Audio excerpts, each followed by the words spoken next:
The polished concrete floor of Horizon Manufacturing's lobby gleamed under the harsh fluorescent lights, its cold surface biting through Daniel's worn steel-toed boots as he gripped his daughter Sophie's small warm hand, her tiny fingers anchoring him to the present despite the storm of worry brewing inside him. At 32, Daniel had poured 12 years into the factory, his calloused hands and faded jeans etched with the grit of long shifts. Yet today, the sterile corporate space felt alien, its air thick with the scent of glass cleaner and ambition. A world apart from the familiar tang of machine oil and sweat that clung to his skin like a second skin. Sophie, 8 years old, with a bright yellow sunflower clipped in her curly brown hair, looked up at him with wide, trusting eyes, her excitement for family day spilling over as she tugged at his flannel shirt, the one he'd ironed carefully. Despite the frayed cuff, he hadn't had time to mend, its faint checkered pattern a quiet rebellion against the sleek suits around them. This annual event, touted as a morale booster, felt more like a corporate checkbox to Daniel, a hollow gesture in a plant where whispers of layoffs and a looming buyout had haunted the break room for months. But for Sophie, it was a grand adventure, a chance to see the massive machines her dad spoke of with quiet pride, the place where he spent long hours to keep their small world afloat since her mother's sudden illness stole her away 4 years ago. The lobby buzzed with families, their chatter bouncing off sleek walls adorned with abstract, art-twisted metal sculptures that probably cost more than Daniel's beat-up truck, its dashboard cluttered with Sophie's drawings and a cracked coffee mug he couldn't bear to throw out. He adjusted his collar, trying to shake the gnawing unease that had settled in his gut, the weight of being a single father who could barely afford new sneakers for Sophie, let alone the rent due next. Weak, made heavier by the rumors that Horizon might not survive the year. Sophie pointed at a towering sculpture, her voice bright as she asked if it was one of the machines he fixed, and his heart ached with a fierce love that made him want to shield her from the uncertainty he could barely face himself. Her innocence, a stark contrast to the cold reality of a factory on the brink. Near the check-in table, a woman stood apart from the crowd, her simple navy coat and tailored trousers setting her apart from the sharply dressed executives with their polished shoes and clipped voices, a quiet, observant gaze sweeping over the families with a stillness that felt out of place amidst the forced festivity, like a shadow in a room full of light. Her eyes met Daniel's for a fleeting moment, and he saw a flicker of something weariness, perhaps, or a loneliness that echoed the quiet ache he carried since losing his wife. But he quickly looked away, focusing on pinning Sophie's name, tagged to her little denim jacket, its embroidered flowers a gift from her grandmother. This wasn't his world, with its polished surfaces and unspoken power plays. His belonged on the factory floor, where work was honest, measured by the hum of machines he knew by heart, their groans and rhythms as familiar as his own pulse, not by the fleeting glances of strangers in expensive coats who seemed to weigh him with a single look. As they joined the tour group, Sophie's hand squeezed his, her trust a lifeline against the tide of anxiety that threatened to pull him under, and he forced a smile, determined to make this day special for her, to let her see the pride he took in his work, even as the ground beneath his feet felt like it was crumbling with every step. He knelt to adjust her jacket, her bright eyes searching his face, and he whispered that they were going to have the best adventure yet, though his voice trembled with the fear that this might be the last time he could show her his world, a world that had been his anchor since he was barely out of his teens. The woman in the navy coat lingered in his peripheral vision, her presence a quiet mystery he couldn't quite shake, her stillness a contrast to the chaotic energy of the families around them, and he wondered briefly who she was, why she seemed to see more than the others, but he pushed the thought aside, focusing on Sophie's excited chatter about gears and levers. As the tour began, led by a manager whose smile didn't reach his eyes, Daniel felt the weight of the factory's struggles press harder, The machines he loved now symbols of a precarious future.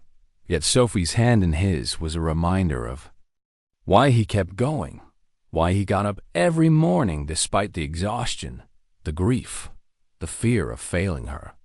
He vowed to make this day hers, to let her see the man he was before the world tried to break him. Even as the cold lobby and the distant gaze of the woman in the navy coat hinted at changes he couldn't yet comprehend. Changes that might rewrite the story he thought he knew. The tour of Horizon Manufacturing wound through the sprawling factory, a labyrinth of clanking steel and hissing hydraulics, where Daniel pointed out the massive presses and conveyors to Sophie, her eyes wide with wonder as she clutched his hand, oblivious to the undercurrent of tension that pulsed through the cavernous space. The group, a mix of families and nervous employees, followed Mr. Carver, the plant manager, whose starched suit and clipped voice oozed ambition, his rehearsed speech about innovation and progress ringing hollow against the backdrop of a factory plagued by glitches and looming layoffs. Daniel's chest tightened as he caught the sidelong glances of his coworkers, men he'd worked alongside for years, their faces etched with the same quiet dread he felt, knowing the plant's new automated system, praised as a game-changer, was a glitchy mess that broke down daily, threatening their livelihoods. Sophie, her yellow sunflower bobbing as she bounced with excitement, asked if the big machine that stamped metal was the one he fixed. And he nodded, forcing a smile, his pride in her curiosity warring with the fear that this world, his world, might soon vanish. The tour paused near the main assembly line, where the new system's sleek panels and blinking lights stood in stark contrast to the worn machinery Daniel knew like old friends. And Mr. Carver gestured grandly, calling it a leap into the future, though his eyes flicked nervously when a low grinding noise interrupted his speech. The conveyor belt lurched, then stopped with a piercing screech, the sound slicing through the chatter, and Daniel's trained ear pinpointed the issue instantly. A miscalibrated pressure valve, a problem he'd flagged weeks ago only to be told it wasn't in the budget to fix. Two younger technicians fumbled at the control panel, their panic palpable, and without thinking, Daniel handed Sophie his half-eaten granola bar, murmuring for her to hold it and step past the velvet rope, his boots steady on the familiar grated floor. He didn't ask for permission. He never had when something needed fixing, and in less than a minute, he'd realigned the valve and reset the system, the conveyor humming back to life as his coworkers exchanged relieved nods. But Mr. Carver's face twisted with fury, his voice cutting through the factory's din as he demanded what Daniel thought he was doing, accusing him of breaching safety protocols and undermining authority in a restricted area. Daniel, wiping grease from his hands, explained calmly that it was a simple fix to keep the line running. But Carver's eyes gleamed with a cruel satisfaction, his voice rising to ensure everyone heard, declaring that such reckless insubordination was unacceptable under the new ownership's zero-tolerance policy. The words came like a blade. Daniel was fired, effective immediately, ordered to collect his things and leave the property. The factory seemed to fall silent, the hum of machines fading into a ringing void as Daniel stood frozen, the weight of the word fired crashing over him, not just the loss of a job, but the unraveling of the life he'd built for Sophie since her mother's death. Sophie's small hand slipped into his, trembling, her voice barely a whisper as she asked if they'd done something wrong, her question a dagger to his heart, sharper than the public humiliation of Carver's smug triumph or the pitying stares of the tour group. Daniel crouched to her level, turning his back to the crowd, his voice raw as he assured her she'd done nothing wrong, that they were just starting a new adventure. Though the lie tasted bitter, his smile a fragile mask against the shame burning inside him. He scooped her into his arms, her small body shaking against his chest, and started toward the exit, his boots echoing on the concrete, each step heavier than the last as he felt the eyes of his coworkers, some sympathetic, some relieved it wasn't them boring into his back. The woman in the navy coat, Claire, stood closer now, her gaze no longer distant but sharp with a quiet anger that seemed aimed at Carver. Her eyes meeting Daniel's in a moment that felt like a silent acknowledgement of the injustice, though. He couldn't linger on it, his only focus getting Sophie away from the stairs, the whispers, the factory that had been his second home and was now a monument to his defeat. As they reached the parking lot, the crisp autumn air stung his face, and he buckled Sophie into her car seat, her tear-streaked cheeks and clutched stuffed bunny breaking him further as he whispered reassurances he didn't believe. The weight of rent, bills, and her too small winter coat pressing down like a vice. In the driver's seat, he gripped the steering wheel, the word "fired" echoing in the silence. A brutal reminder that his reliability, his care, his years of loyalty meant nothing in the face of corporate games he didn't understand. And as he glanced at the factory's entrance, he saw Carver speaking animatedly to Claire, his deference stark against her unmoving posture, her eyes briefly meeting Daniel's across the lot in a look that held him, heavy with something he couldn't name. The apartment was a quiet refuge, its worn furniture and scattered toys a stark contrast to the cold gleam of Horizon Manufacturing's lobby. But as Daniel tucked Sophie into bed that afternoon, her stuffed bunny clutched tight. The silence felt oppressive, heavy with the weight of his public humiliation and the uncertainty of their future. He'd made her favorite peanut butter and jelly sandwich for lunch, cutting it into triangles the way she liked, but her usual chatter was absent, her eyes fixed on a cartoon flickering on their small TV. Each quiet bite she took a small victory against the day's devastation. After she drifted to sleep, her small face peaceful under the faded quilt, Daniel sank into a rickety kitchen chair, the reality of being fired crashing over him like a wave, his meager savings and looming bills scribbled on a notepad painting a bleak picture that made his chest tighten with panic. He scrolled through job listings on his phone, the blue light harsh in the dim room. Warehouse shifts and delivery jobs offering less pay and less stability than he'd had. Each one a reminder that as a single father, his options were limited. The world shrinking around him with every unanswered application. The knock at the door was soft at first, easily ignored as a neighbor's misdelivered package, but it came again, firmer, pulling him from his spiral of worry. And when he opened he froze. The sight of the woman in the navy coat, Claire, standing on his threadbare welcome mat, so surreal it stole his breath. Her poised demeanor was unchanged, but her eyes held a trace of uncertainty as she asked if he was Mr. Daniel, her voice quiet yet steady, and he managed a rough question about how she'd found him, his mind reeling from her presence in his modest world. She explained she'd accessed his employee file, apologizing for the intrusion but insisting it couldn't wait. And though suspicion churned in his gut, her sincerity disarmed him just enough to step aside when she asked to come in, a decision he couldn't fully rationalize.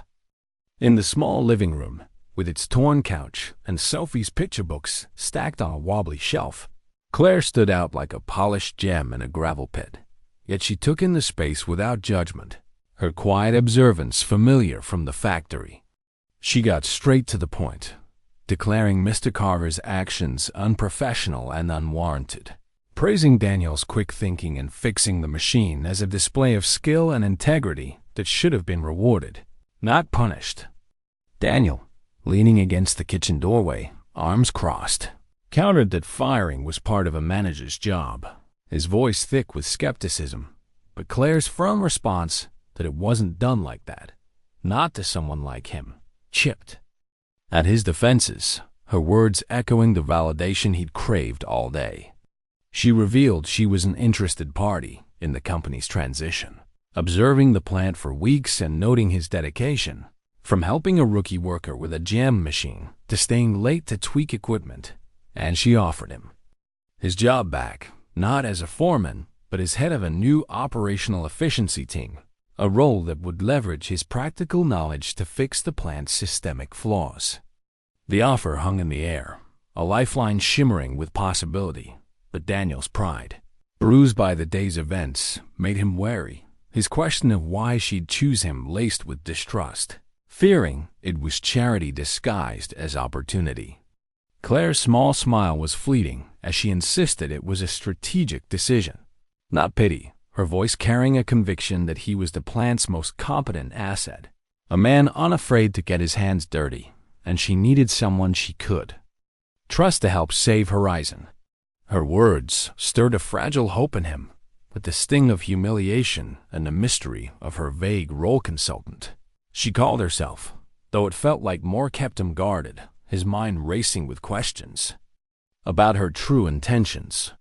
He glanced towards Sophie's room, her sleeping form a reminder of what was at stake, and the weight of her future tipped the scales against his stubborn pride, making him ask when he'd start, his voice low with cautious acceptance. Claire's shoulders relaxed, a genuine smile softening her face as she said tomorrow morning, adding that Carver would be the one leaving, a promise that sparked a grim satisfaction in Daniel's chest. As she left, handing him a crisp business card with just her name and a number, no title or company logo, he sank back into his chair, his head spinning with the whiplash of being fired and rehired in hours, the memory of her steady gaze and quiet authority lingering like a puzzle he couldn't solve. He didn't know why she'd come to him, why she'd seen something in him worth saving, but as he looked at Sophie's closed door, he felt a flicker of something he hadn't in years hoped. Fragile but persistent, that this wasn't the end of his story, but a new beginning he was too weary to fully trust. Daniel stepped back into Horizon Manufacturing the next morning, his warm boots echoing in the familiar hum of the factory. But the weight of his new title, head of the operational efficiency team, felt like an ill-fitting jacket, too grand for a man who'd been publicly humiliated just yesterday. The security guard's nod carried a hint of respect, a stark shift from the pitying glances of the day before, and as Daniel crossed the parking lot, he saw Mr. Carver being escorted out, clutching a cardboard box, his face a mask of indignant rage, their brief eye contact a silent acknowledgement of a tide turned. Inside, the factory buzzed with whispers, co-workers stealing glances as Daniel headed to his new office, a cramped space once used for storage, now his, with a desk and a parquet desk and a tavanli. Window overlooking the floor where he'd spent years coaxing life from temperamental machines. Claire appeared in the doorway, her simple black dress and neat bun exuding quiet authority, her eyes softening as she asked if he was ready, and when he replied with a hesitant nod, she suggested he lead her on a tour, demanding the unfiltered truth about the plant's flaws, no corporate jargon, just his knowledge. For hours, they walked the factory, Daniel pointing out inefficiencies he'd grumbled about for years, the outdated inventory system that lost parts, the packing line's chaotic workflow, the neglected maintenance on aging presses, his voice steady with the passion of someone who knew every bolt and gear like family.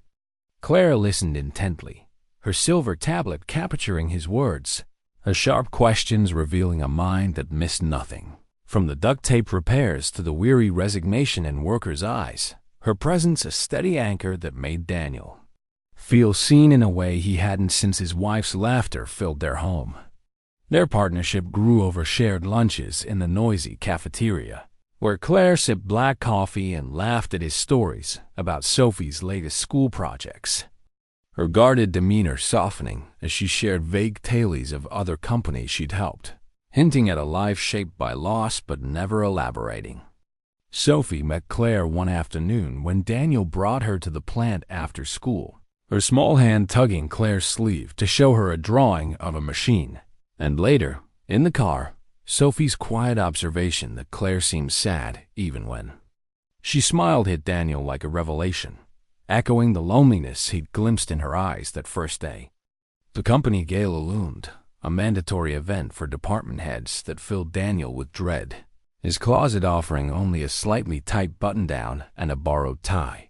But Claire's teasing comment in the break room about his aversion to dress shoes brought a rare smile, her own weariness mirroring his discomfort with the corporate world.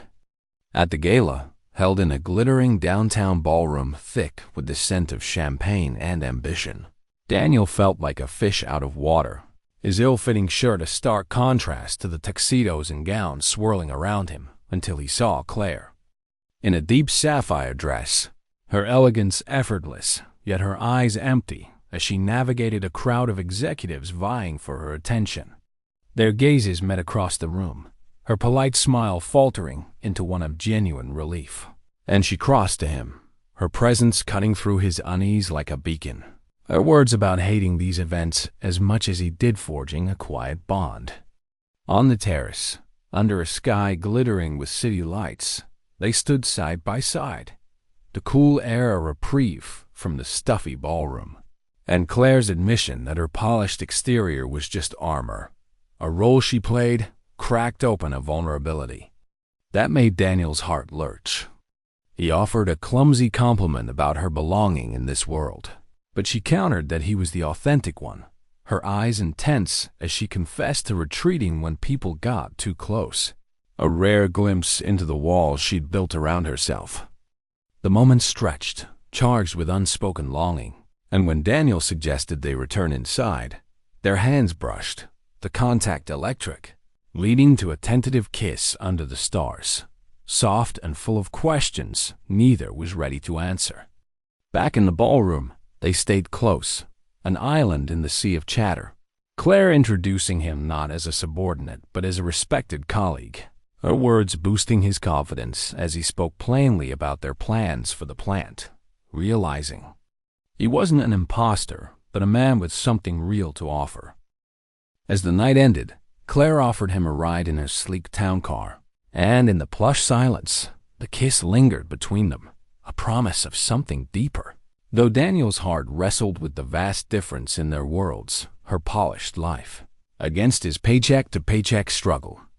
Dropping him at his apartment, she leaned in for another kiss, fleeting but certain, leaving him on the sidewalk, the night air cool against his flushed skin, his mind spinning with the exhilarating, terrifying realization that he was falling. For her, a woman whose quiet strength and hidden sadness called to him in ways he couldn't yet name. The weekend passed in a haze for Daniel, his routine of Saturday pancakes with Sophie and Sunday laundry overshadowed by the memory of Claire's kiss, its warmth warring with the growing unease that she was from a world he could never fully understand. Her sleek town car and elegant demeanor a reminder of a chasm he feared he couldn't bridge.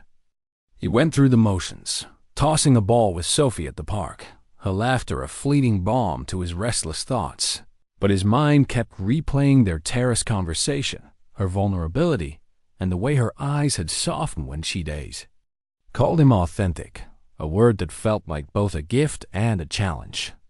On Sunday afternoon, while scanning job boards out of habit, he stopped at a grocery store, the fluorescent lights harsh against the weight of his uncertainty.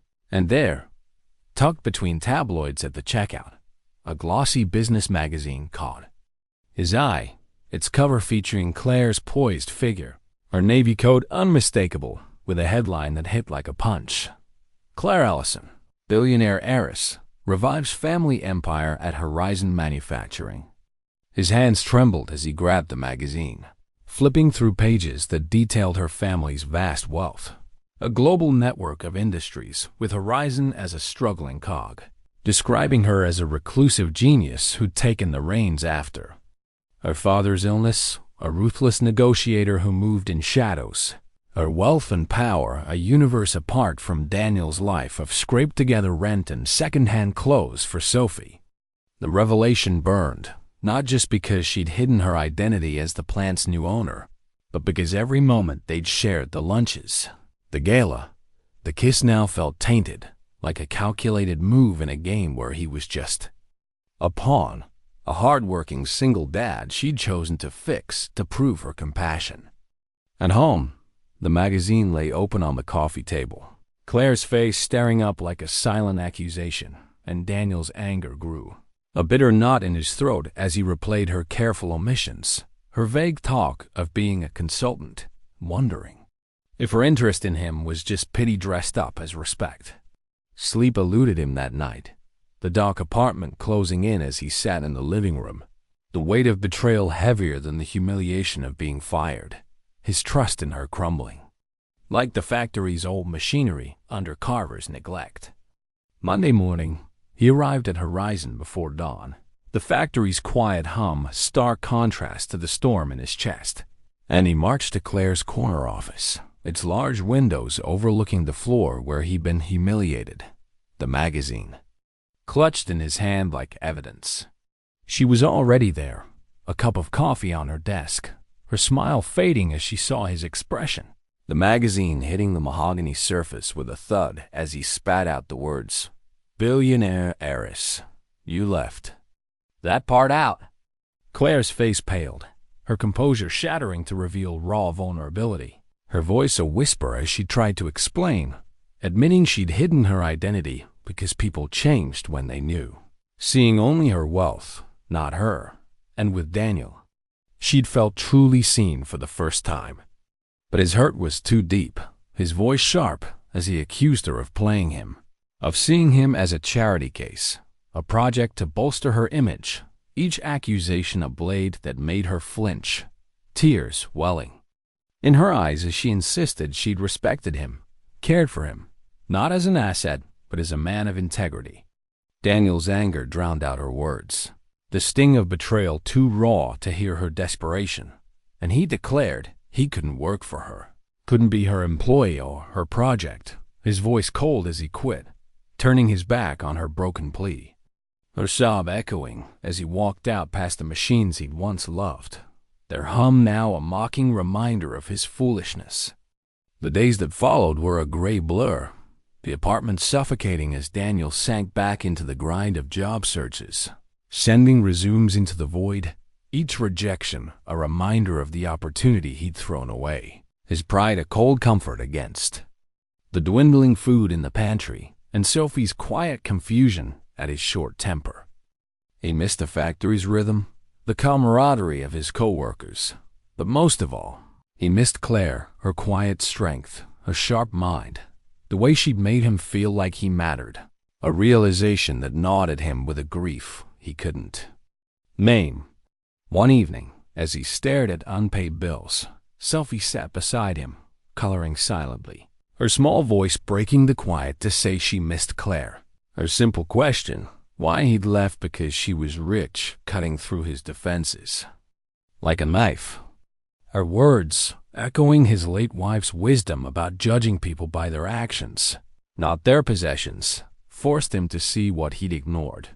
Claire's belief in him, her kindness, her fight to save the plant, all actions that spoke louder than the wealth she'd hidden. The magazine's photo stared up at him, but now he saw not betrayal, but a woman who'd risked vulnerability, and he'd pushed her away out of fear, his pride blinding him to the truth that she'd offered him. Not pity, but partnership. Sophie's drawing, a crayon sketch of the three of them holding hands in front of the factory, Claire with a giant wrench, brought tears to his eyes, and he knew he'd been wrong, that his fear of being a pawn had cost him the chance to be something more, a partner, a king in a story he'd walked away from. The drive to Horizon Manufacturing felt like a journey through a storm, each mile a battle against the doubt screaming in Daniel's head, his hands clammy on the steering wheel as he wrestled with the fear that Claire might turn him away, bad. He'd shattered their fragile trust beyond repair. Yet Sophie's crayon drawing of them together, tucked in his pocket, fueled a resolve to fight for the future he'd nearly lost. He parked in the visitor's lot, the factory's familiar silhouette against the morning sky both daunting and comforting, a place that had been his home and his heartbreak, and as he stepped into the gleaming lobby, the receptionist's eyes widened, her voice tinged with respect as she said Miss Ellison was expecting him, a statement that left him reeling. How could she know he'd come? The elevator ride to the executive floor was a blur, The hushed hallway lined with modern art, amplifying his pounding heart. And when he reached Claire's office, the door slightly ajar, he knocked softly, her voice calling him in with a warmth that made his breath catch. She stood by the window, gazing out at the factory floor, her simple gray dress a quiet elegance. But when she turned, her face held a weary sadness, not anger.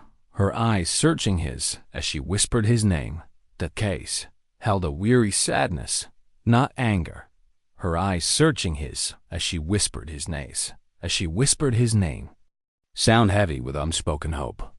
Daniel started, his voice rough, admitting he'd seen the magazine and let his anger make him a fool.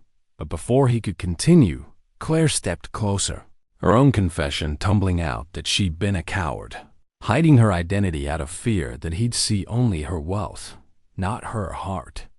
He shook his head, cutting her off, his voice thick with emotion as he said he'd been the coward, too scared of being hurt to see her actions saving his job, believing in him, treating him as an equal, and he pushed away the best thing in his life since Sophie's mother, all because of pride. Sophie's words about judging people by what they did, not what they had, spilled out, and he reached for Claire's hands, his rough palms enveloping her trembling ones, telling her he didn't care about her money or her title, only her, the woman who'd made him feel whole again. Tears streamed down Claire's face, not of sorrow but of relief, her voice breaking as she admitted she'd been waiting, hoping he'd return. And when he pulled her into his arms, their kiss was fierce, a seal of forgiveness and certainty. Two broken people finding their way back to each other in a moment that felt like coming home. In the months that followed, Daniel and Claire became true partners, their combined strengths transforming Horizon Manufacturing into a thriving hub, replacing outdated machinery and fostering a culture of respect that banished the fear of carvers. Rain, the factory's hum, now a symphony of progress and pride. Their relationship bloomed alongside the plant, a love built on late-night strategy sessions over blueprints, shared laughter in the cafeteria, and quiet moments were Claire's. Guarded walls fell, revealing a woman who'd lost her family to illness and ambition, finding solace in Daniel's grounded presence. Sophie became their heart, her adoration for Claire evident in the way she'd tug her into games of tag at the park or beg her to read bedtime stories. Claire's voice soft as she wove tales of brave mechanics and clever queens, never trying to replace Sophie's mother, but creating a new space in their family with her warmth. A year to the day after Daniel's firing, they stood on a new observation deck overlooking the revitalized factory floor. Sophie perched on Daniel's shoulders, her giggles echoing as she pointed out machines he'd helped fix, while Claire leaned against him, her head on his shoulder, marveling at what they built together, not just a factory, but a life. At the dedication ceremony for the Ellison Daniel Innovation Center, a training facility carved from a once-abandoned wing, Daniel spoke to a crowd of workers and community leaders, his tailored suit a far cry from his old flannel, his words about second chances and the dignity of work resonating with a quiet power. Claire's gaze from the front row filled with love, not as an owner, but as his partner, his wife in all but name. Sophie, now 9, sat between them, her pride brighter than the new paint on the walls. And later, as the crowd dispersed, the three walked through the quiet facility, moonlight streaming through vast windows, illuminating a space reborn from their shared vision. Claire paused, her voice soft with wonder as she admitted she'd once seen the plant as a failing asset, ready to let it go. But now it was where she'd found her life, her home, with him and Sophie. Daniel squeezed her hand, correcting her that it was what they'd done together, a legacy of steel and heart. And as they stood in the factory's glow, Sophie running ahead, their love felt as enduring as the machines below, a testament to seeing each other's worth in a world that often looked away. Their story spread through the town, a quiet legend of the single dad and the secret billionaire who found each other in the grit of the factory floor, Not a fairy tale of rescue, but a partnership of equals. Two souls who met in their brokenness and built something whole, a life stronger than steel, forged in trust and love that would last a lifetime.